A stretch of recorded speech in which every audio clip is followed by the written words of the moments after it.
Aleide, empresta a prova para mim. Marcato Cursos Jurídicos. Venha para onde estão os melhores.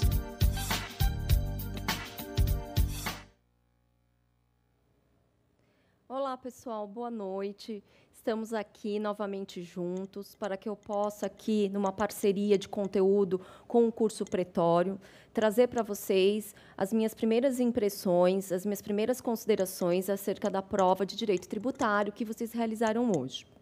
Bom, no primeiro momento, no primeiro contato que eu tive com a prova, eu fiquei feliz. A prova, não podemos dizer que foi uma prova extremamente simples, mas também não foi uma prova complexa, de alta complexidade.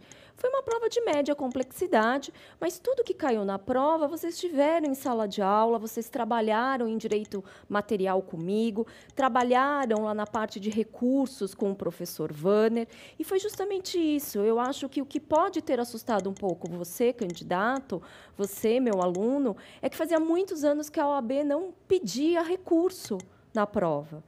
E, nessa prova, a OAB resolveu pedir recurso, mas eu sempre falei para vocês durante todas as minhas aulas, e o professor Wanner também, prova de segunda fase não é um momento de decorar, é um momento de saber procurar. Então, é um agravo, que, pelo que nós lemos aqui, é um agravo. O que eu vou fazer? Se, por acaso, eu não lembro dos artigos, do fundamento, eu vou lá, abro o índice sistemático do Código de Processo Civil e, a partir do artigo 522, eu encontro a estrutura processual do agravo de instrumento. Algumas pessoas ficaram em dúvida se era mesmo agravo ou se era apelação. Turma, aula do professor Wanner. Apelação cabe de sentença. Agravo cabe de decisão interlocutória, ou seja, decisão de meio.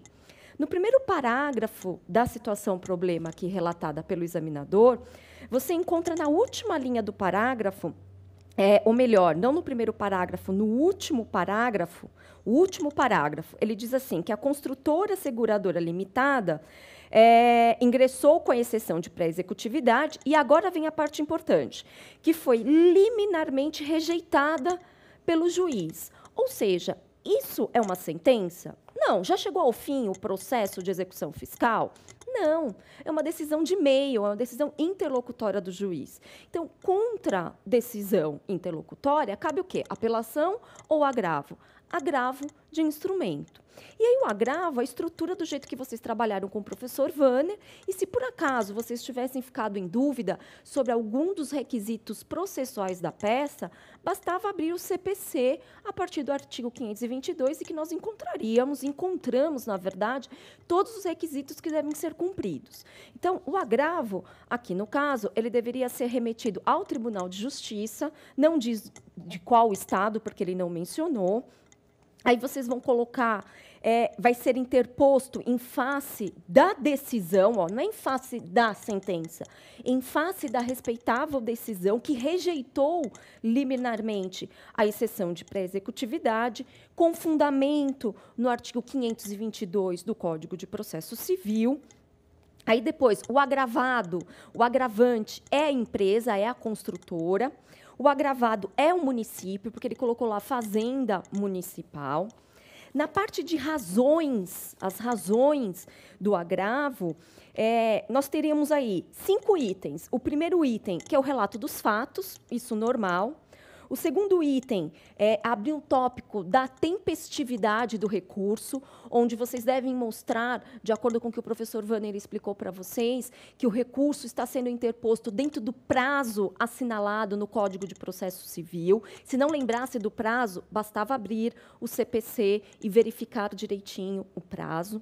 O terceiro tópico é do cabimento do agravo de instrumento. Lembrando aqui que esse agravo de instrumento é um agravo de instrumento com tutela, com pedido de tutela antecipada recursal, aqui, com fundamento no artigo 527 do Código de Processo Civil. E, justamente nesse terceiro item da peça lá de razões do seu recurso, que você escreve lá, item 3, do cabimento do agravo de instrumento, você vai colocar o cabimento, não é? Justamente do agravo de instrumento, e já tratar daí do cabimento também do pedido da tutela antecipada recursal, demonstrando aí a presença dos requisitos, que se você não lembrasse, bastava ir até o artigo 273 do CPC. O quarto item, na verdade, traz a tese, a parte do mérito. E a parte do mérito, turma, foi a parte mais simples, que costuma acontecer quando cai um recurso. Caiu o recurso, é prova processual, porque a tese é entregue, que foi feito aqui. E aí você encontrava a tese que o examinador te deu no primeiro parágrafo, agora sim, no primeiro parágrafo da situação problema, na última linha do primeiro parágrafo, que ele diz que a ação de consignação em pagamento, ela foi... O cliente, a construtora, ele ganhou a causa e diz que a sentença transitou em julgado. Transitou em julgado e foi favorável à construtora Segura Limitada, a nossa cliente. E daí, turma, artigo 156 do Código Tributário. Hipótese de extinção do crédito tributário, que eu sempre tratei em todas as minhas aulas.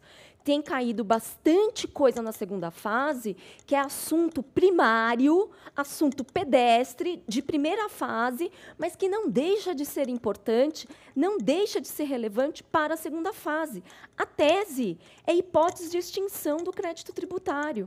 Artigo 156, inciso 8, que diz que a consignação em pagamento julgada procedente é uma hipótese de extinção do crédito tributário. Ou seja, a execução fiscal, quando ela foi ajuizada, o título, a CDA, que instrumentalizou a execução, é ilegítima, né? Ela está maculada. E por quê? Está sendo executado, cobrado um débito que, na verdade, já foi extinto em razão da consignação em pagamento, artigo 156, inciso 8, do Código Tributário Nacional. Na parte do pedido, já caminhando aí para o último item da sua peça, do pedido, nós temos dois pedidos aqui. O primeiro pedido, obviamente, a concessão da tutela antecipada. E, como eu sempre digo para vocês, a concessão da tutela antecipada para quê? Não é? Nesse caso, para suspender o curso do processo de execução fiscal. E o próximo item, o item B, na verdade, você vai pedir provimento do recurso, porque na parte do recurso nós pedimos provimento e não deferimento. Provimento do recurso para quê? Para confirmar a tutela antecipada concedida e extinguir de forma definitiva a execução fiscal. Em razão do quê? Tendo em vista que o crédito tributário já foi extinto em razão da consignação em pagamento. Tudo bem, turma? Então, essas eram as minhas primeiras impressões. Se você não colocou ainda do jeitinho que eu comentei aqui, mas fez a peça de agravo, calma, né? Fique tranquilo, vamos respirar. Prova de segunda fase é subjetiva, vamos aguardar. E eu tenho certeza que vai dar tudo certo, mas são as primeiras impressões. Tudo bem, turma? E daqui a pouco nós vamos passar já para a parte das questões. Vamos agora para a parte das questões.